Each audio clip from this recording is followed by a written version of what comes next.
হে যুবক, তোমার যৌবনকাল বড় দাম, বড় দাম। দুনিয়ার মানুষের কাছে যেমন দাম, আমার মালিক আল্লাহর কাছেও তোমার যৌবনটা বড় দাম। এজন্য সাবধান, যৌবনে বিভিন্ন গুনাহ করতে শয়তান ধোঁকা দেয়। যৌবনকালে কোনো গুনাহ করা যাবে না রে বাবা। এই যৌবনকালটাকে তুমি নেকের কাজের মধ্যে লাগাইয়া দাও। মসজিদের সাথে সম্পর্ক রাখো, আলেম ওলামাদের সাথে সম্পর্ক রাখো। ওই মোবাইলের মধ্যে গুনাহে লিপ্ত হবা না। এ বাবাজি, মোবাইল কিন্তু গুনাহের দিকে টাইনা নিয়ে যায়। সুতরাং ও যুবক, তুমি সাবধানে থাকবা। মোবাইলটা যদি প্রয়োজন না হয় এখনই ব্যবহার করবা না। যদি প্রয়োজন হয়, যতটুকু প্রয়োজন এটার মধ্যেই সীমাবদ্ধ রাখবা। পড়াশোনার মধ্যে সময় দিবা, অযথা গল্প গুজবের মধ্যে সময় নষ্ট করবা না। বন্ধু বান্ধবের আড্ডায় যাবা না। বই নিয়ে ব্যস্ত থাকবা, টাইম মতো ইবাদত করবা, সকাল সন্ধ্যা কোরআনের তেলাওয়াত করবা। দুনিয়ার শিক্ষায় শিক্ষিত হও, দেখবা তুমি আল্লাহওয়ালা বড় শিক্ষিত হয়ে যাবা রে বাবা। ডাক্তার হবা, তুমি বড় আল্লাহওয়ালা ডাক্তার হয়ে যাবা। ইঞ্জিনিয়ার হবা, তুমি বড় আল্লাহওয়ালা ইঞ্জিনিয়ার হয়ে যাবা। সাবধান, মনে রাখবা, তোমার যৌবনকাল সম্পর্কে আল্লাহর দরবারে আলাদা প্রশ্ন করা হবে। অবশ্যই তোমরা জিজ্ঞাসিত হবে সেই দিন, অর্থাৎ কিয়ামতের দিন। আনিন নাঈম, আমি যত কিছু নেয়ামত তোমাদেরকে দান করেছিলাম, তোমাদেরকে যত নেয়ামত দেয়া হয়েছিল, এই সব নেয়ামতের পুঙ্খানুপুঙ্খানু হিসাব তোমাদের সকলের কাছ থেকে নেওয়া হবে। আল্লাহ তাআলা আমাদেরকে অগণিত অসংখ্য নেয়ামত দিয়া রাখছেন, যেগুলোর হিসাব শেষ করে পাওয়া যাবে। ওয়াইন তাউদ্দু নি'মাতাল্লাহি লা তুহসুহা, আল্লাহর নেয়ামতকে যদি তোমরা গণতে যাও, এটা গণনা করে করে তোমরা শেষ করতে পারবে না। এবং শুকরিয়া আদায়ও যদি মানুষ করা শুরু করে, যে আল্লাহ আমাদেরকে যা যা কিছু দিছেন, এটার যদি প্রত্যেকটা নেয়ামতের শুকরিয়া আদায় করতে যায়, মানুষ শুকরিয়া আদায় করেও শেষ করতে পারবে। অন্য সব নেয়ামত বাদ, শুধু এই শ্বাস নিঃশ্বাসের যে নেয়ামত আল্লাহ আমাদেরকে দিছেন, একবার শ্বাস আমরা ভিতরে নিতেছি, আবার ওই শ্বাসটাকে আমরা বাহিরে ছাড়তেছি, ভিতরে নিতেছি, এটা একটা নেয়ামত। কারণ যদি ভিতরে শ্বাসটা নিতে না পারতাম তাহলে খালাস, ঠিক না, দুনিয়া থেকে বিদায়। তাহলে ভিতরে নিতে পারতেছি, এটা একটা নেয়ামত। এরপর আবার এই ভিতর থেকে আমরা বাহিরে নিঃশ্বাসটা ছাড়তেছি, এটা একটা নেয়ামত। কারণ ভিতরে গিয়া যদি শ্বাসটা বন্ধ হয়ে যায় আর না বের হয়, তাহলেও মানুষ বিদায়। এই যে দুইটা নেয়ামত 24 ঘন্টা চালু আছে, আপনি গভীর মনোযোগে অন্য কাজে ব্যস্ত, কিন্তু এই কাজ কিন্তু চালু আছে, ঠিক কিনা? আপনি যে কোনো কাজে ব্যস্ত, পেরেশানিতে আছেন, মুসিবতে আছেন, ভালো অবস্থায় আছেন, নেয়ামতের মধ্যে আছেন, কিন্তু এই শ্বাস নিঃশ্বাস যে আমরা ত্যাগ করতেছি, আল্লাহর এই নেয়ামত, এটা চলতেছে। এমন না যে গ্যাস শেষ হয়ে গেছে, আবার গ্যাস যোগান লাগবে পেটের ভিতরে, তারপর শ্বাস নিঃশ্বাস চালু হবে, এমন না। এই ভিড়ি এমন এক নেয়ামত দিয়া রাখছেন। দেখেন না, করোনার সময় মানুষ শ্বাস ছাড়তে পারে না, গ্যাসের পিছনে কত দৌড়াদৌড়ি, মানুষ পায় না। যখন যেটা দরকার আমাদের দেশে, তখন সেটার দাম বেড়ে যায়, তাই না? সেটার দাম বাড়ে। এই যে এখন একটু ডেঙ্গু মানুষকে ধরতেছে, ডাবের দাম বেড়ে গেছে। কত কি পরিস্থিতি মানুষের। মানুষ মনে করে যে এই দুনিয়াটাই সবকিছু, যে কয়দিন যেমনে থাবায় থবায় খাইয়া দেয়া পয়সা মইরা যাওয়া যায়। আর পরের খবর কেউ আমরা চিন্তা করি। এই যে এক নিয়ামত দিছেন, শ্বাস নিতেছি আলহামদুলিল্লাহ, আবার ছাড়তেছি আলহামদুলিল্লাহ, এই শুকরিয়া যদি 24 ঘন্টা আদায় করতে যাই তাহলে নামাজ পড়ারও সুযোগ নাই, খাওয়ারও সুযোগ। এ শুধু একটা দুইটা নিয়ামত, একটা নিতেছি একটা বের করতেছি, আর বাকি কত হাজার কোটি নিয়ামত আল্লাহ দিয়া রাখছে, এগুলো তো পড়েই আছে। তো আল্লাহ এজন্য বলছেন যে আমি যত নিয়ামত দিছি তোমাদেরকে, এই সব নিয়ামতের ব্যাপারে তোমাদের কাছে কিয়ামতের ময়দানে প্রশ্ন করা হবে, প্রশ্ন করা হবে সবাইকে আমাকে। এই জন্য আল্লাহর নিয়ামতের শুকরিয়া আদায় করা সব সময়। বান্দা যদি শুকরিয়া আদায় করে তো সে আর জাহান্নামে যাবে না।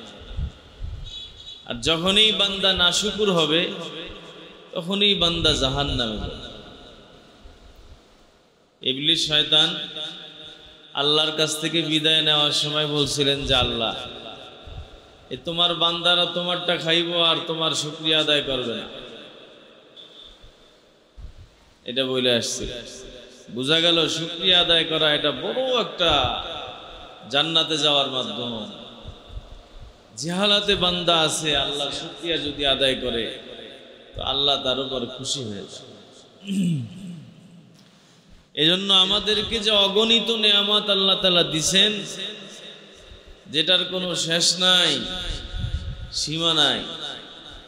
একই দেহের মধ্যে কত ধরনের আল্লাহ অঙ্গ প্রত্যঙ্গ বানাইছেন। একটা দিয়ে কথা বের হয়, আর একটা দিয়ে কিন্তু কথা বের হয়। এই জিহ্বার উপরে যদি আপনি খাবার দেন স্বাদ অনুভব করা যায়, কিন্তু হাতের উপরে দেন করা যায়? দুনিয়ার সব মানুষ যদি মিলে চেষ্টা করে যে হাতটাকে জিহ্বা বানাই ফেলাবে, অর্থাৎ হাতের মধ্যে যাতে স্বাদ গ্রহণ করা যায়, পারবে মানুষে? আল্লাহ, অসম্ভব। সব মানুষ যদি চেষ্টা করে যে মুখ দিয়া কথা বলা যায়, মুখেও তো চামড়া, আচ্ছা দেখি হাত দিয়া কথা বলানো যায় কিনা, পারবে কেউ? চোখ দিয়া যদি কেউ কথা বলানোর চেষ্টা করে, অসম্ভব। একই জিনিস, একই চামড়া, আল্লাহ তাআলা এক একটার মধ্যে এক এক ক্ষমতা দিয়া রাখছে। একটার মধ্যে একটা আছে আর একটার মধ্যে এটা নাই। কিয়ামতের ময়দানে আল্লাহর সামনে আমাদের হাত, পা, অঙ্গ প্রত্যঙ্গ সব কথা বলবে, তাই না? সূরা ইয়াসিনের মধ্যে আল্লাহ বলছেন, আল-ইয়াওমা নাখতিমু আলা আফওয়াহিহিম ওয়া তুকাল্লিমুনা আইদিহিম ওয়া তাশহাদু আরজুলুহুম বিমা কানু ইয়াকসিবুন। আল-ইয়াওমা নাখতিমু আলা আফওয়াহিহিম, মুখ বন্ধ হয়ে যাবে, জবানের মধ্যে আল্লাহ তালা লাগাই দিবেন, একবারে সিল লাগাই দিবেন, এটা একেবারে বন্ধ। অতুকাল্লিমুনা, আর আমার সাথে কথা বলবে, আইদিহিম, তাদের হাত, অতাশহাদু আরজুলুহুম, তাদের পা সাক্ষী দেবে আমার কাছে আইসা। কিয়ামতে আল্লাহ তাআলা হাত পা দিয়ে কথা বলাবেন। এখন মানুষ যদি চেষ্টা করে যে আল্লাহ তো কথা বলাবে, দেখি আমরা একটু চেষ্টা করি, পারবে? এই যে আল্লাহর অগণিত নিয়ামত, কত ভাবে আল্লাহ তাআলা একটা মানুষকে সৃষ্টি করছেন, কত কিছু দেহের মধ্যে বানাইছেন, হাজারো রকমের নিয়ামত আল্লাহ তাআলা দিয়ে রাখছেন, যেটার পিছনে আমাদের কোনো কিছু খরচ করতে হয় না। এটা হলো আমাদের দেহের। তারপর এই পরিবেশের কত কিছু আল্লাহ বানাইছেন, এই সব মানুষের জন্যই বানাইছেন। দুনিয়া, আসমান এবং জমিনে যা কিছু সৃষ্টি করছেন সব কিছু আল্লাহ মানুষের উপকারের জন্য বানাইছেন, যেটা আল্লাহ কোরআনেই বলছে। এই যে যত নিয়ামত আল্লাহ দিচ্ছেন, এই সব নিয়ামতের ব্যাপারে কিয়ামতে প্রশ্ন হবে। ভালো খাইছি একবেলা, খারাপ খাইছি, জবাব দাও।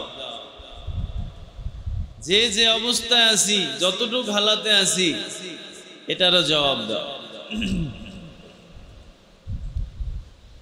হ্যাঁ, সব কিছুর জবাব দিতে হবে কিয়ামতের ময়দানে। এই জন্য ওমরে ফারুক এক গ্লাস শরবত নিছেন, পানি চাইছেন তো ওনাকে শরবত দেওয়া হয়েছে।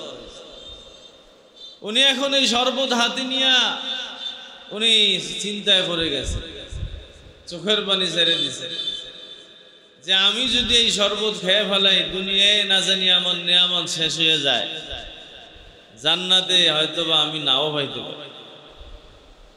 এতটুকু চিন্তা ফিকির ওনাদের মধ্যে সব সময় ছিল, কিন্তু আমাদের কোনো চিন্তা নাই।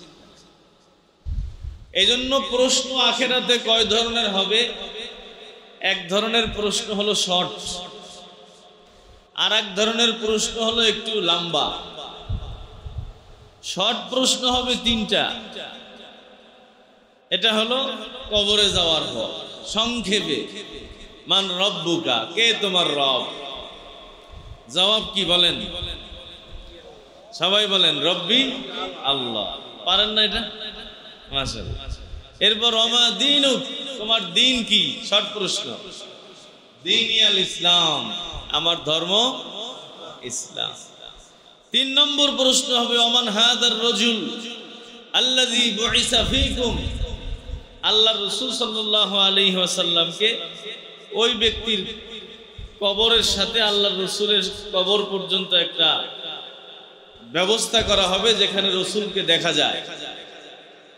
রাসূলকে দেখায়া দেখায়া প্রশ্ন করা হবে যে এই ব্যক্তিকে, আল্লাযী বুইসা ফীকুম, যাকে তোমাদের মাঝে পাঠানো হয়েছিল, চেনো? তখন বলবে হাযা মুহাম্মাদুর রাসূলুল্লাহ সাল্লাল্লাহু আলাইহি ওয়াসাল্লাম। সহজ না উত্তর? এখন এই উত্তর কবরে গিয়ে তো সবাই পারবো আমরা নাকি? হ্যাঁ, এই উত্তর, এটা একেবারে সংক্ষেপ প্রশ্ন উত্তর। 3টা সংক্ষেপ প্রশ্ন এবং 3টা সংক্ষেপ উত্তর। এই উত্তর পারতে হলে নিজের পুরা জিন্দেগিকে আল্লাহ এবং তার রাসূলের তরিকা অনুযায়ী চালাইতে হয়। যদি আমি আমার জীবনকে আল্লাহর কথা মতো না চালাইলাম, তখন জবান থেকে রব্বি আল্লাহ বের হবে না, জানবেই না। জিজ্ঞেস করবে মান রব্বুক, বলবে হা হা লা আদরি, আমি তো জানি না। অথচ দুনিয়ার মধ্যে মুখস্থ করে গেছে, দুনিয়ায় জানতো বান্দা রব্বি আল্লাহ, আমার রব হলো আমার আল্লাহ। সবাই কিন্তু জানে, ঠিক কিনা বলেন? আমরা সবাই জানি, কিন্তু ওই কবরে গিয়া অনেকের জবান থেকে রব্বি আল্লাহ এটা বের হবে না।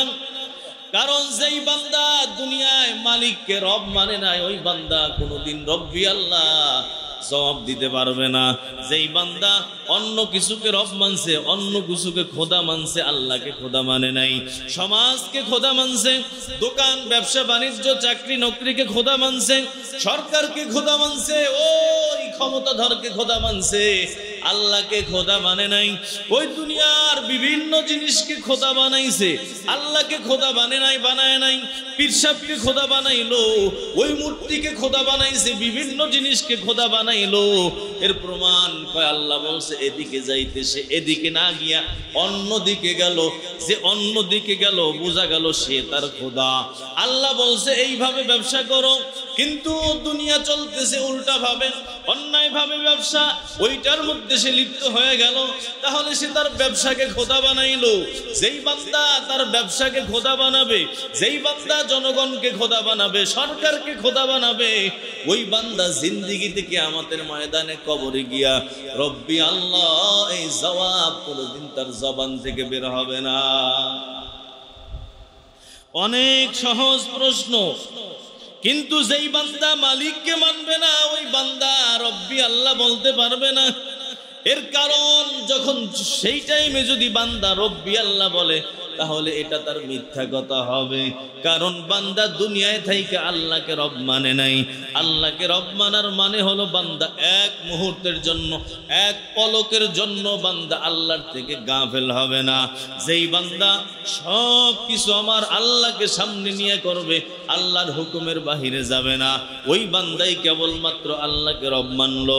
যেই বান্দা মন চাহি জীবন কোনোটা আল্লাহর হুকুমে করে আর কোনোটা অন্য হুকুমে করে, ওই বান্দা যেহেতু আল্লাহকে দুনিয়ায় রব মানে নাই, কিয়ামতে যতই মুখস্থ করে যাক দুনিয়া থেকে, কবরে গিয়া রব্বি আল্লাহ কোনোদিন বের হবে না। এরপর ওয়ামা দীনুকা, কে তো কোনটা তোমার দিন, তোমার ধর্মের নাম বলো। যেই বান্দা ইসলামের উপর পুরাপুরি সারেন্ডার করে নাই, যেই বান্দা আল ইসলামু সারনেহাদান বাতাআত, আল্লাহর অনুগত্য করে একেবারে মাথাটাকে নত করে দেওয়া আল্লাহর সামনে, এটার নাম হলো ইসলাম। আমি মুসলমান মানে হলো আমার কোনো চাহিদা নাই। আমি মুসলমান মানে হলো আল্লাহর চাহিদার বাহিরে আমার কোনো আলাদা চাহিদা নাই। আল্লাহর ইচ্ছার বাহিরে আমার কোনো আলাদা ইচ্ছা নাই। আমি মুসলমান মানে হলো নবীর তরিকার বাহিরে আমার কোনো তরিকা নাই। ঠিক কিনা বলেন? আমি মুসলমান মানে হলো কোরআন হাদিস বাদে অন্য কোনো কোরআন কিতাব আমার নাই। কোরআন এবং হাদিস যেটা, এটাই আমার কিতাব। আমি মুসলমান মানে হলো ইসলামের বাহিরে আমার অন্য কিছু নাই। যদি আমি ইসলামকে পুরাপুরি মেনে থাকি, ওই কবরে যাওয়ার পর তখন আমি দ্বীন আল ইসলাম বলতে পারবো। আর না হয় হাজার মুখস্থ করে যাব, ওই কবরে এগুলো মনে কোনোদিন থাকবে না। নবীকে চিনবো কিনা, কয় নবীকে চেনার জন্য যত সিস্টেমই করো না কেন বান্দা, নবীকে চিনতে হলে নবীর তরিকায় চলতে হবে। যদি দুনিয়াটা নবীর তরিকায় চলাইলাম, আমার নবী যেই রাস্তায় চলতে বলছেন, সাহাবায়ে কেরাম যেই পথে চলছেন, আমি আপনিও যদি ওই পথে চলি, ওইভাবে চলি, তাহলে নবীকে চিনতে পারবো। আর না হয় যত কিছুই করি না কেন, ওই নবীকে দেখে আপনি আমি চিনতে পারবো না রে বাবা। এই তিনটা হলো শর্ট প্রশ্ন, আর বিস্তারিত প্রশ্ন হবে পাঁচটা, সেটা কিয়ামতের ময়দান। কবরে হবে সংক্ষিপ্ত তিনটা প্রশ্ন। এই জায়গার মধ্যে যেই বান্দারা আটকায়া যাইব, ওই বিস্তারিত প্রশ্নের মধ্যেও তারা আটকায়া যাবে। সংক্ষেপ প্রশ্ন যারা পারবে না, ওই বিস্তারিত প্রশ্নে তারা অবশ্যই পারবে না। ওখানে পাঁচটা প্রশ্ন। আমার নবী বলেন, লা তাজালু কদামা ইবনে আদম হাত্তা ইউসআলা আন খামসিন। কিয়ামতের ময়দানে পাঁচটা প্রশ্নের উত্তর দেওয়ার আগ পর্যন্ত একটা বনি আদম কদম লড়াইতে পারবে না, একটা কদম সামনে বাড়াইতে পারবে না। আন উমরিহি ফিমা আফনা। এক নম্বর প্রশ্ন, পুরা জীবন সম্পর্কে আল্লাহ তাআলা করবেন, এ বান্দা বান্দি, যে জীবন কোন কাজে লাগাইলা, কোন কাজে জীবনটাকে ব্যয় করছো, শেষ করছো, এটার জবাব আমি আল্লাহর কাছে দাও। বিস্তারিত প্রশ্ন আল্লাহ তাআলা করবেন। বালেগ হওয়া থেকে নিয়ে একেবারে মৃত্যু পর্যন্ত যত কাজ করলাম, সব কিছুর প্রশ্ন আমার আল্লাহর দরবারে দিতে হবে। আমাদের সভাপতি সাহেব একটু জায়গা করে দেন। সব প্রশ্নের জবাব আল্লাহর দরবারে দিতে হবে। পুরা জীবন সম্পর্কে আমরা কি কি কাজ করলাম। 2 নম্বর, ওয়ান শাবাবিহি ফিমা আবলা। যৌবন কোন কাজে ব্যয় করলা, কোন কাজে খরচ করলা, কোন কাজে পুরান করলা। যেই যৌবন আমি তোমাকে, টকবগে যৌবন আমি তোমাকে দিয়েছিলাম, ওই টকবগে যৌবনটা তুমি কোন কাজের মধ্যে পুরান করে ফেলছো, বান্দা জবাব দাও।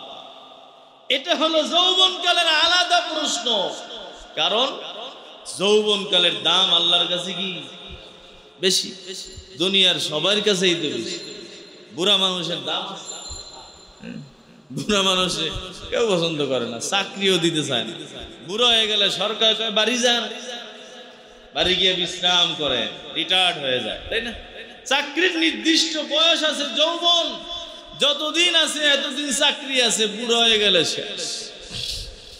দুনিয়ার মানুষের কাছে যেমন যৌবনের দাম, আল্লাহর কাছে যৌবনের আলাদা একটা দাম আছে। এই জন্য যৌবন সম্পর্কে আলাদা প্রশ্ন হবে। এই জন্য যেই যুবক যৌবনকাল ইবাদতে কাটায়, আল্লাহ তাদেরকে আরশের নিচে ছায়া দান করে দেন। সুবহানাল্লাহ। শাবুন নাশা ফি ইবাদাতিল্লাহ, 7 শ্রেণীর মানুষকে আরশের নিচে ছায়া দিবেন।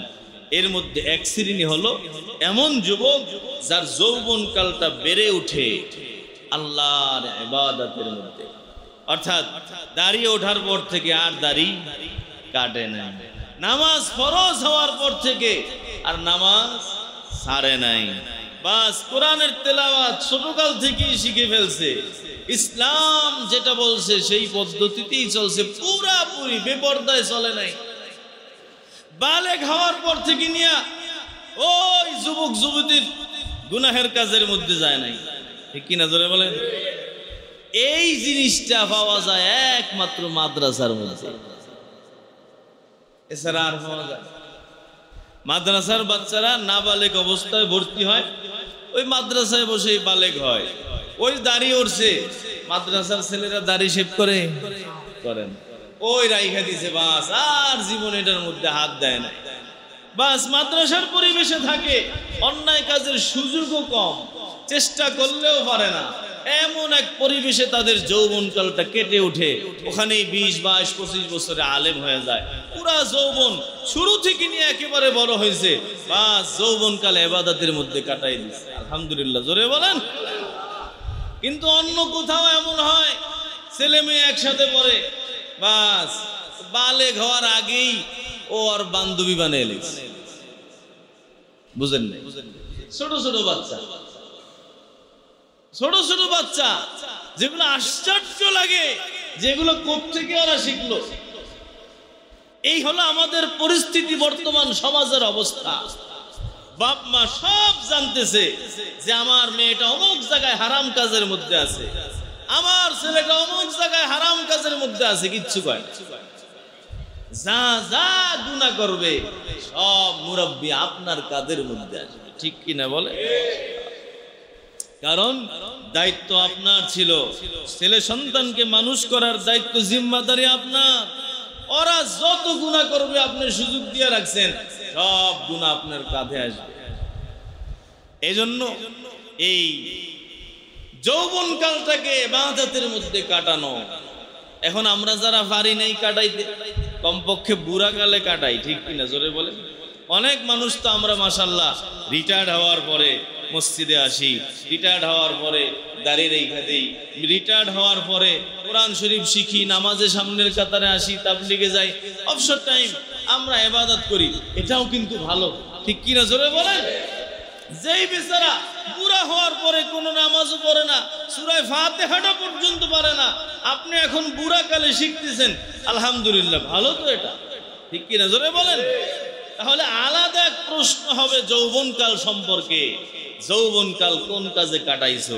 বাকি এখন হতাশ হওয়ার কোনো কারণ নাই, যৌবনকালে ইবাদতে কাটে নাই, কিন্তু এখন যদি তওবা করি আল্লাহ মাফ করবে না? হ্যাঁ, হতাশ হওয়ার কোনো কারণ নাই যে আমার তো সব শেষ হয়ে গেছে। আপনি যদি তওবা করে ফেলেন তাহলে এই যত গুনাহ যৌবনকালে হয়েছে একটা গুনাহও আল্লাহর খাতার মধ্যে লেখা হবে না। সুবহানাল্লাহ জোরে বলেন। যৌবনকাল নিয়ে আলাদা প্রশ্ন। এই জন্য যৌবনকালেই যেই যুবকরা তওবা করতে পারে এটা হলো পয়গম্বরদের অভ্যাস।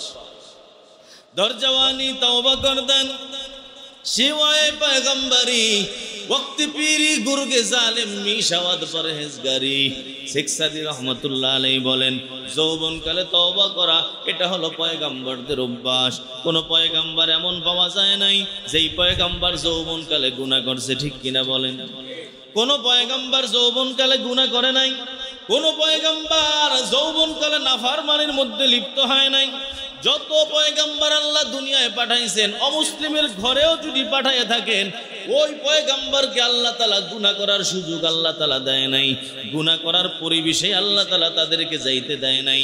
এজন্যই তো পয়গম্বরকে যখনই যৌবনে পদার্পণ হলো পয়গম্বরের কলিজা বাই কইরা জান্নাতের পানি দিয়া আল্লাহ তাআলা ধৌত করে আবার ঢুকাইয়া দিয়েছেন, কারণ যাতে যৌবনের যত গুনাহ আছে পয়গম্বর এই গুনাহের মধ্যে যাতে লিপ্ত না হয়ে যায়। যত নবী আল্লাহ দুনিয়ায় পাঠাইলেন কোন নবী যৌবনকালে গুনাহ করে নাই।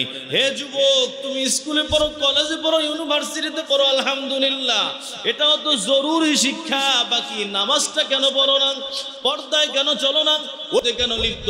আল্লাহর কসম, তোমার যৌবনটাকেও তুমি জান্নাতি যৌবন বানাইতে পারবা, জান্নাতি যুবক হতে পারবা যদি ওই স্কুলে বইরাও 5 ওয়াক্ত নামাজ জামাতে আদায় করো। স্কুলে পড়ো, কোরআন তেলাওয়াত বন্ধ করবা না। স্কুলে পড়ো, মাঝে মধ্যে তাবলীগের মধ্যে যাও। স্কুলে পড়ো, কলেজে পড়ো, মাঝে মধ্যে আলেম ওলামার সোহবতে যাও। আলেম ওলামার কাছে গিয়া নিজের হালাত জানাও। হে যুবক, তোমার যৌবনকাল বড় দাম, বড় দাম।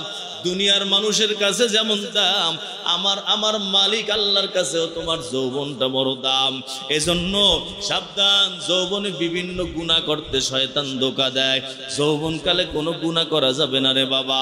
এই যৌবনকালটাকে তুমি নেকের কাজের মধ্যে লাগাইয়া দাও। মসজিদের সাথে সম্পর্ক রাখো, আলেম ওলামাদের সাথে সম্পর্ক রাখো। ওই মোবাইলের মধ্যে গুনাহে লিপ্ত হবা না।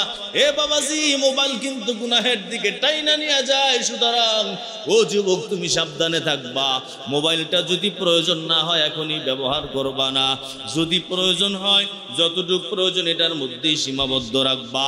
পড়াশোনার মধ্যে সময় দিবা, অযথা গল্প গুজবের মধ্যে সময় নষ্ট করবা না। বন্ধু বান্ধবের আড্ডায় যাবা না। বই নিয়ে ব্যস্ত থাকবা, টাইম মতো ইবাদত করবা, সকাল সন্ধ্যা কোরআনের তেলাওয়াত করবা। দুনিয়ার শিক্ষায় শিক্ষিত হও, দেখবা তুমি আল্লাহওয়ালা বড় শিক্ষিত হয়ে যাবা রে বাবা।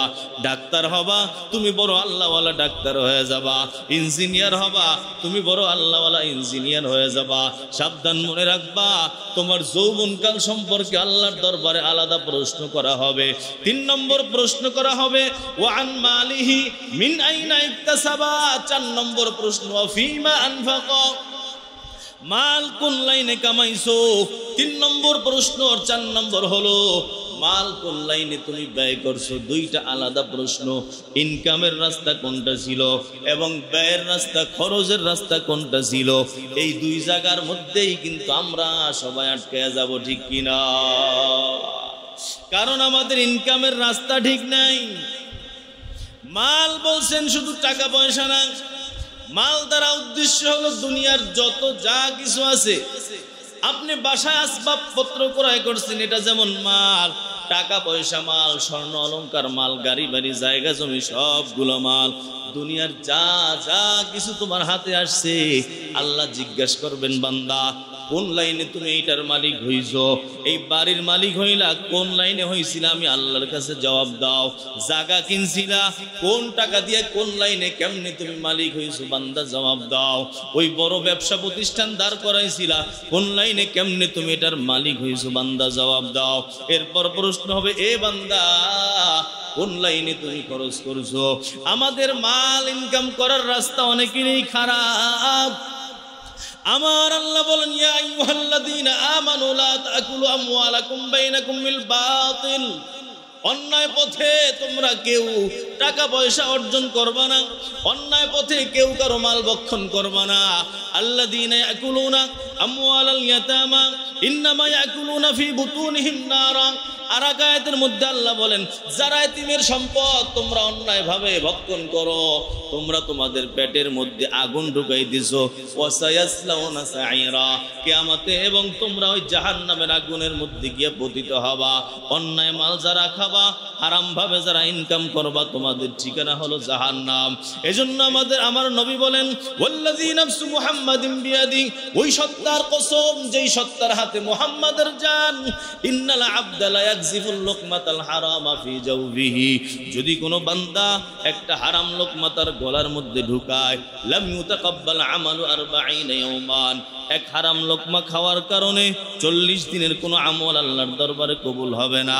মাত্র একটা লোকমা খাইছো, 40 দিনের নামাজ কবুল হবে না, 40 দিনের তেলাওয়াত কবুল হবে না, 40 দিনের জিকির আজকার কিছুই কবুল হবে না। তাহলে যেই বান্দা লাখ লাখ কোটি কোটি হারাম খায়, ওই বান্দার হালাতটা কি হবে? এজন্যই তো নবী বলছেন, লা ইয়াদখুলুল জান্নাতা জাসাদুন গুজিয়া বিল হারাম। যেই দেহ হারাম রক্ত মাংস দিয়া তৈরি হয়, হারাম টাকা দিয়ে যে দেহ তৈরি হয়, ওই দেহ কোনোদিন আল্লাহর দরবারে জান্নাতে যাবে না। লা ইয়াদখুলুল জান্নাতা জাসাদুন গুজিয়া বিল হারাম, যেই দেহ তৈরি হয় হারাম টাকা দিয়া, রক্ত মাংসগুলো হারাম, সকালের খাবারটাও হারাম, দুপুরের খাবারটাও হারাম, রাতের খাবারটাও হারাম, ওই দেহ মালিকের জান্নাতে যাবে না।